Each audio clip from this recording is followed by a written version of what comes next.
The seating is good. Everybody in the shot. Tail is set.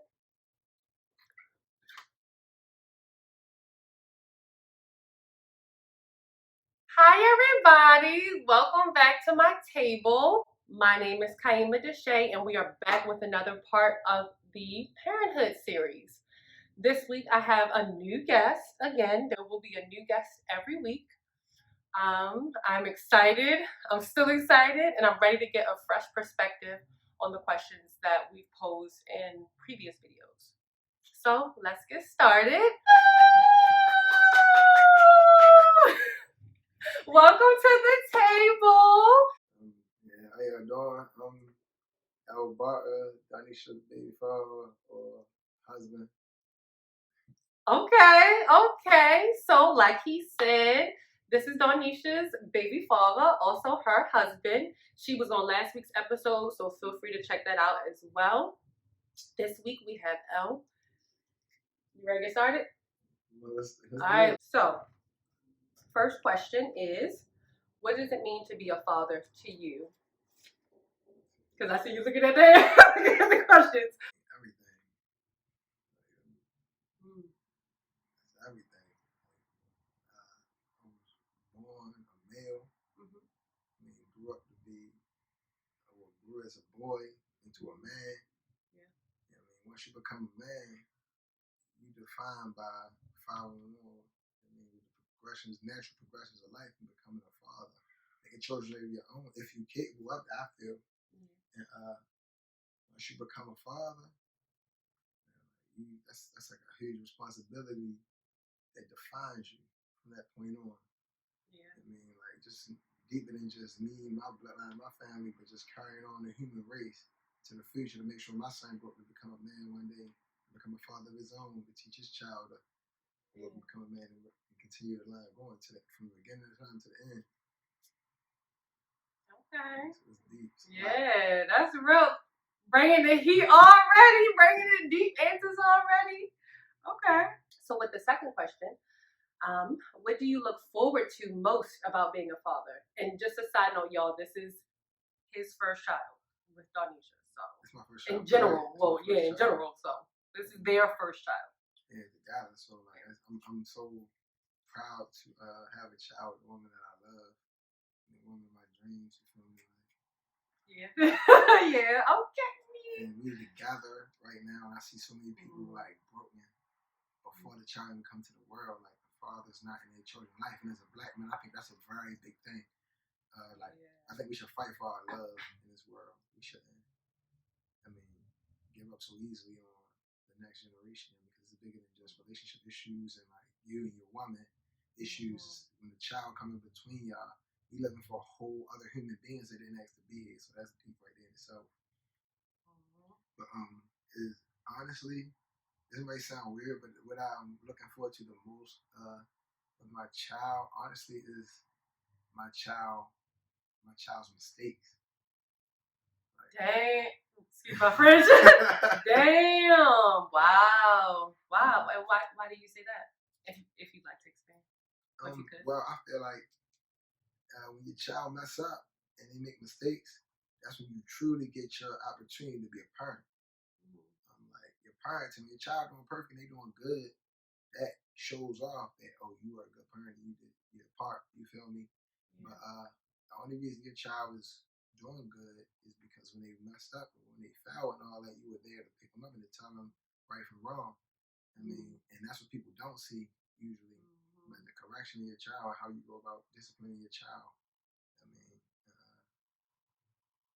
So I really look forward to my child's mistakes. And if my child ain't like me, we're gonna have a lot of them. Yeah. A lot of opportunity. Yeah. It's a challenge. It's not like a learning opportunity for me and my child. Because you gotta learn your children as well. You can't. No one thing works for every person because we are individuals. Yep. So this is our first child. The way I choose to discipline or teach this child might not necessarily work with another child if we have one, which I do plan on having many more children. But it might not necessarily work. So I want to learn this child as an individual. And and when we go further on our journey, the next children, learn them as individuals. You feel me? And just it helps us all grow, not just as parents, but as people. Yeah, most definitely. Yeah. Thank you. That's a really good answer, and not like, you know, good and bad is all subjective, but I've never heard it put that way, and that's a very it's a growth mindset.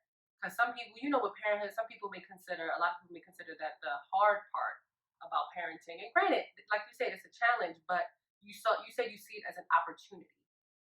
And people don't always look at stuff like that. You know, mistakes, people feel shame, people feel guilt, people feel like, oh, what if I'm a bad parent because my child is doing this? You know what I mean? And we hear all the time, I don't know if you heard it, but especially as I was being brought up, I heard, you know, you're a reflection of me.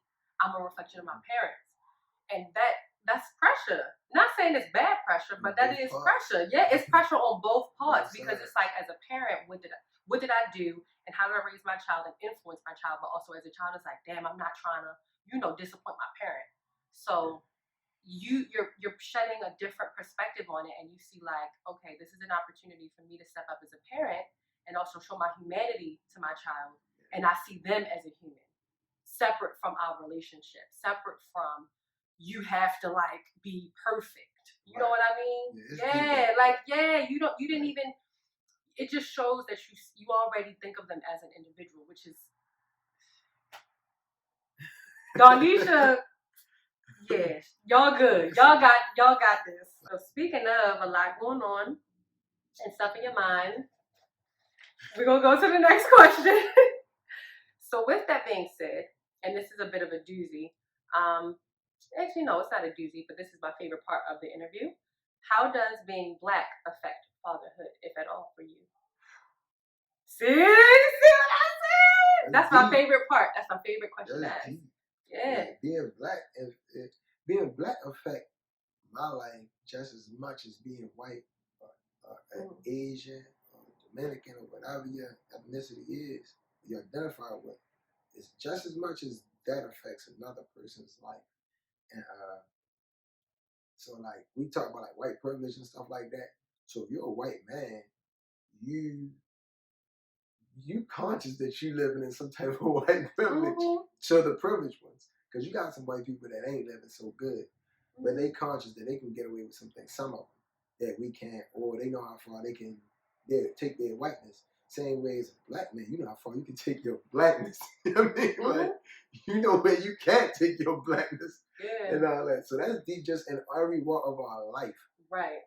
Being Black. So it's just in whatever you are, it's just deep. Because you represent that. Like, you represent a community of your people everywhere you go, I feel.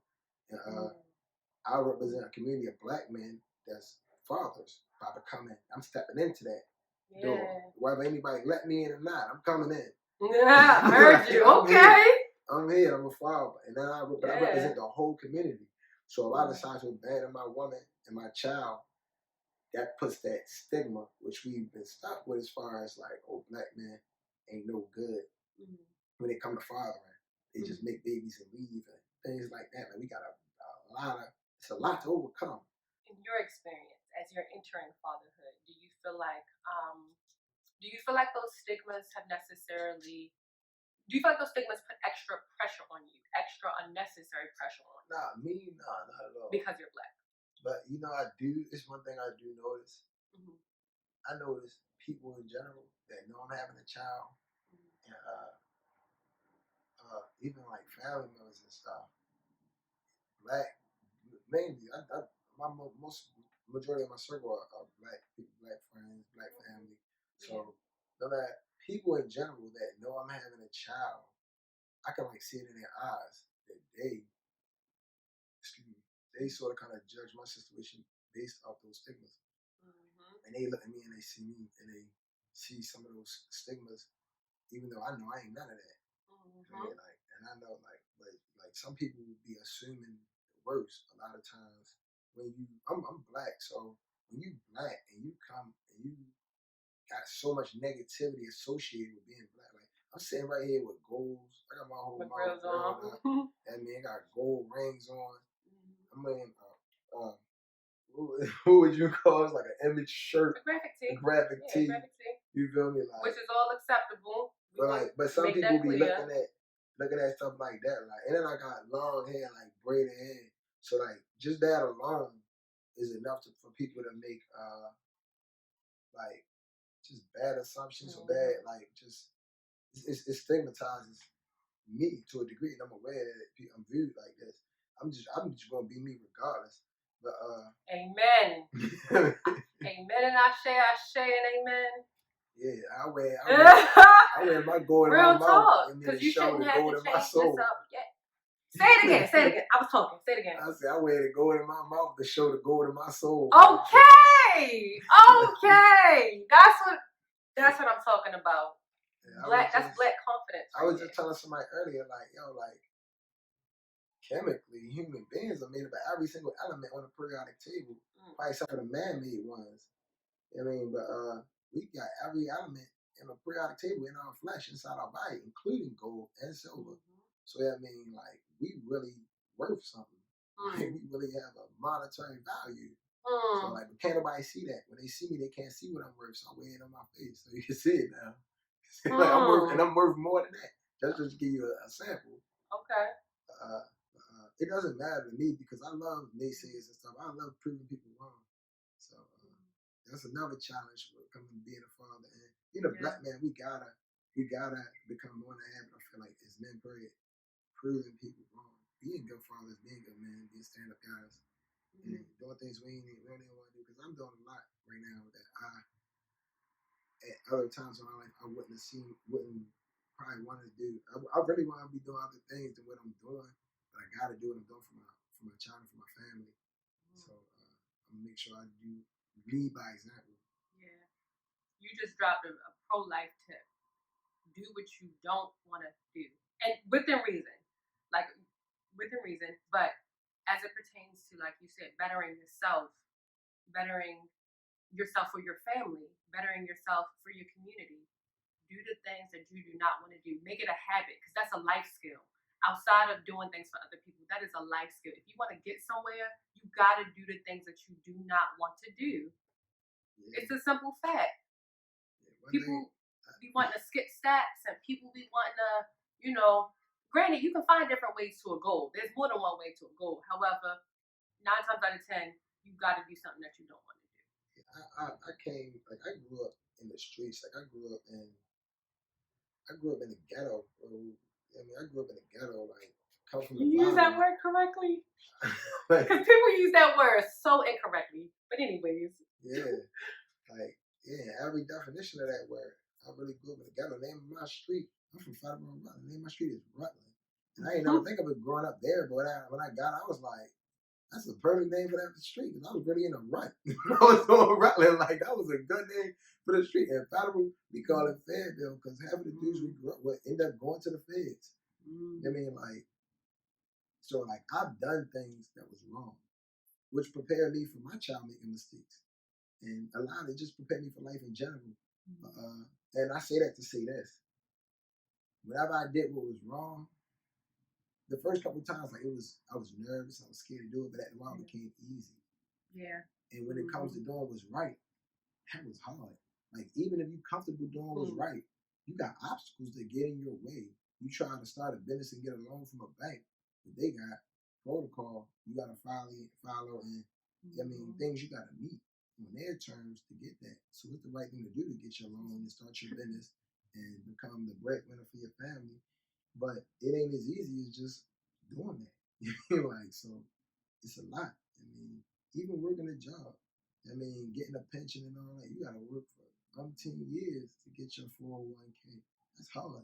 I mean, opposed to going out here and busting somebody head, robbing somebody, and getting money like that. Instant gratification. I mean, that's easy. It's hard to go work for 20 years and retire. And I mean, have that retirement money to help take care of your family and you and your wife after the fact. Yeah, take a lot of commitment, a lot of dedication, a lot of discipline. You hitting them with all the big words. Instant gratification, discipline, commitment. This man. All right. But is there any, thank you for that response. what have you done to prepare, or what steps have you taken to take care of yourself before the baby's arrival?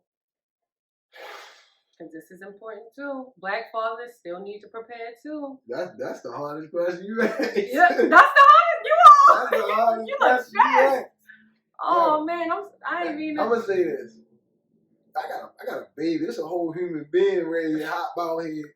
And in my mind, walking and talking, no matter what I did, no matter how much money I got, I think you could be the richest man in the world and you would never feel like you're fully prepared for a child. Well, yeah, you may not feel prepared, but what steps have you taken? Like I know some steps you've taken, but what steps have you taken? Well, it could be like, do you journal about it? Do you what do you do for your mental health? What do you do for your physical health? What do you do for your spiritual health? If you want to share those things, because you're still a person separate from your child. I've been watching a lot of documentaries and interviews just like this. Really?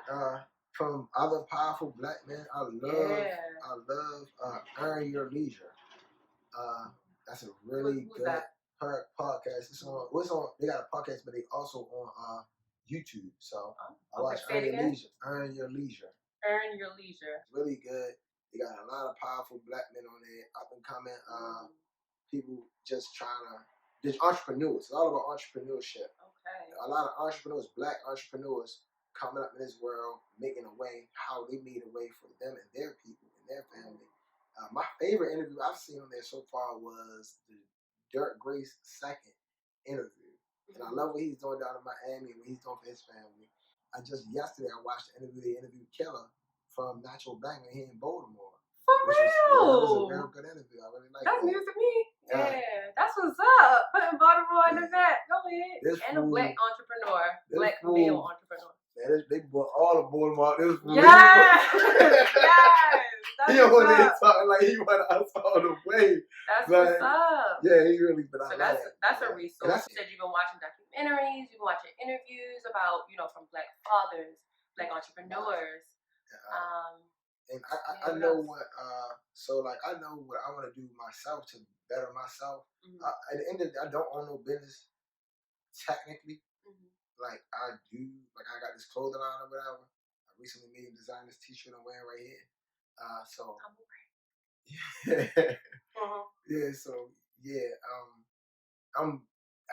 That's my business or whatever. So I've been working on my brand. Been doing a lot to try to make a way for my family in the future. And I don't know if nothing I'm doing going to succeed. I still got my job to fall back on. I don't know nothing I'm doing outside of that going to succeed. But I don't want to be stuck being a slave out of this job. I'm breaking my back for my child. The only thing I think about my child and my wife every day when I'm out there at work. My back's sore right now just thinking about work. They keep me going. They keep me going. But what if, and I just posed this question to a friend last night in the talk we had, but don't even question success. Walk in it like it's already successful. Walk in it like it's already happening. You got it on your back. That's step one. Come on now. Yeah, for sure. Come on now. For sure. Speak it. Yeah, I ain't the only one wearing. So exactly. There's people out here wearing my stuff right now, so I feel good doing that alone. I just did 2 video shoots. 2 video shoots. Yeah. Not photo shoots, videos. Saturday. And what people promote my brand and posting my brand was wearing it in their video shoots. So it's some up and coming works from MCI Vinny. This keep watch on him. Also was what Young Easy. I don't know if we can work. I'm sorry, but go ahead. I was I ain't gonna say my man government name. They go by Mo Marley of the Black Sheep family. So he created the Black Sheep. So I was down there in your lab. He working on some new brands. He trying to push as far as the Black Sheep clothing line. We was talking about my brand and his brand and stuff like that. And that's when the photo shoot was going on with Box Check Marty was doing a rap video down there. So I hopped in the video with him. They love some good men I was working with. For this last part, it is let the viewers know of any projects or business endeavors that you are pursuing right now. So you already talked about you want to expand on your clothing line? Yeah, absolutely. Tell us about the mission, or what it stands for. Like I said, so I'm working on this to not just to support me, but to support me and my family. It's about me and my family, bigger than my baby that's on the way, and my wife. It's like my whole family. This is for all of us. The brand name Kyemah brand is for my baby brother in particular, who last year was gunned down in the streets of Baltimore. He lost his life. His life was cut too short. I mean, too soon.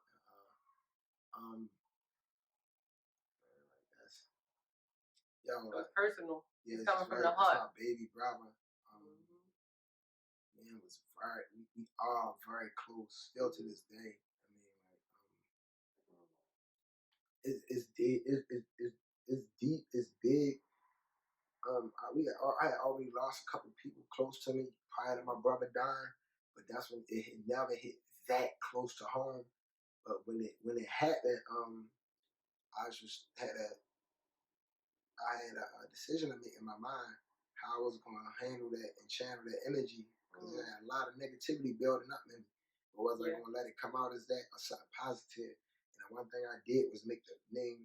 I was working on the clothing line at the time, and I decided to basically sort of kind of scrap everything I had in mind and just put his name on the brand.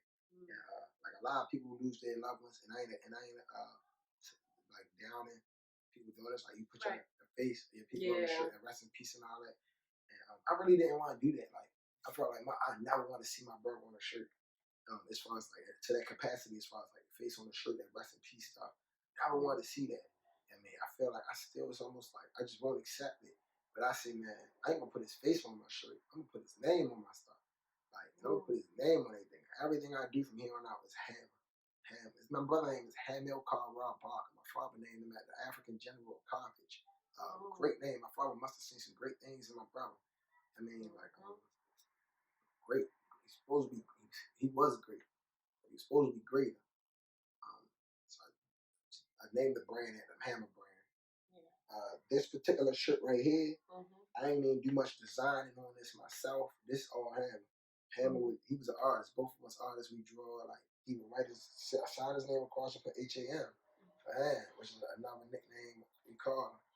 And so I just was like, man, I want that on the shirt. Like, I want this brand, not just named after my brother. I want some of his work on his stuff. So I just took the signature. It was like the most simplest thing. And I made this ham shirt. You feel me? I just put this triangle, this double triangle in it. But in actuality, this is a pyramid. And like, again, my brother's name is Kyemah Barker. His middle name is Egyptian, which is. I was about to say, is it based on Egyptian pyramids? Yeah, it's the name of the sun god Amun-Ra. And my middle name is also part Ra. My name is El Ramses Barker. So like the Pharaoh Ramses, which is a combination of two Egyptian words, Ra and Meses. So Ra is both of our middle names or whatever. And that gives us that connection to the Egyptian heritage of the black culture, you feel me? So I put the pyramid on the shirt. Ain't no Illuminati stuff or none of that, you feel me? But the brand called this is a ham shirt. I call it a ham shirt. And it represents my brother, but it also, I mean, because it got a signature on it, of course, but it also means hard as a motherfucker. So I once heard that the most structurally sound object shape in the world is a pyramid. Like nothing is more structurally sound than a pyramid because geometrically, because it can't topple over. It can't, like, it's just like it's solid. Strong. It's solid. You feel me? So yeah, I was like, yeah, it's hard as a motherfucker. Okay, right. Like that put that together for me. And then a hammer. Come on, a hammer literally is hard as a motherfucker. You can break other objects with a hammer. So right. Yeah, I came up with this design, put it in the center of the chest, just like Iron Man, Some of you feel me? That's hard. Yeah, I got another triangle right here on the right shoulder as well. I mean, so keeping my brother alive, long live Kyemah. I made this brand, so Kyemah brand on Instagram at Kyemah brand. Got a website coming soon. Oh, that was you. Okay, because I was like, I never told him, but okay. Yeah, so if you want to check it out, get your ham shirt. It go. I'm selling them for $25 a shirt. I was just about to ask. Let me know.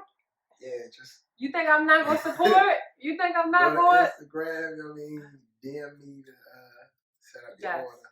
I will put all of that information in the description box, like the ads, the other links that you even mentioned, other people's pages you mentioned. I'll put them all in the description box because those are all resources. And another thing, like so, like I don't know what the time looking like, but I'm gonna say this: with my brother, like a lot of people that was lost their lives in the city, when he lost his life, he left a child behind. He had a daughter. He had other stepchildren. He stepped up as a man. I mean, like I heard this was one saying they say, "I'm not the stepfather, I'm the father that stepped up." Like he was just that guy. He was that man. He wasn't a stepdad. He was the dad that stepped up. I do want to get to a point to try to make like a fund for my daughter, for my niece. These children we leave out here fatherless. No amount of money can fix that. Nothing can fix that. Nothing can put that back in their life that they lost. Nothing can replace that. But, and it sets them back so far, which is why it can't be replaced, not even monetarily. Like about to lose a parent like that, especially the violence like that, like it sets you back so far. You need powerful people in your life that's gonna come in and step up and be there for you. But there's a lot of orphans out here in these streets due to these gun violence and the violence in the city. And I feel like we got to take care of them as a people, as in general, like the people, the fatherless, take care of the fatherless and take care of the orphan. We got to be here for the fatherless. We got to be here for the motherless. We got to be here for these children that don't got nobody there for them. I mean, because it takes a village to raise a child. So at some point, I'm going to set up some type of fund from the profits of my products to help either set a trust fund or something for my niece to make sure she's good. Because I'm using her father's name on my products, and I'm not just going to benefit off my brother and off his name and not make sure I give back to what's his and what he loved and take care of what he loved. You feel me? And hopefully, if possible, God willing, I can turn that not just to something from my family and my niece, but a whole nonprofit and a fundraiser for all orphans in my city, if possible. And whoever feel like supporting that, just stay tuned. Keep watching. Yeah, stay tuned. Yes. Oh, thank you. That was beautifully said. That was magnificent. I know the cameras are still rolling, but thank you. Seriously, thank you. Because this is the content that I want to bring to, and most importantly, our community. Because you touched on several different topics and you touched on a lot of layers and levels of just being a human being, but more importantly, as we're talking about it, being a parent and how important that is. So thank you for sharing your thoughts. Thank you for sharing all that you shared thus far. You guys, like I said, I will put everything in the description box below. Stay tuned. Y'all already heard Hammer Brand got some big things coming, seriously. So definitely be on the lookout. Resources, like I said, will be posted in the description box below. As always, please like, comment, subscribe, and share this video if it meant anything to you. Even if it didn't, still like, comment, subscribe, and share, because this is the stuff that people need to hear. This is the stuff in the Black community and all communities. This is what they need to hear. This is what people need to hear. It takes a village, like you said. It takes a motherfucking village. So, like, comment, and subscribe. Everything will be in the description box below. And once again, thank you, Elle, for coming. Thanks for having me. Of course. We'll see y'all next time.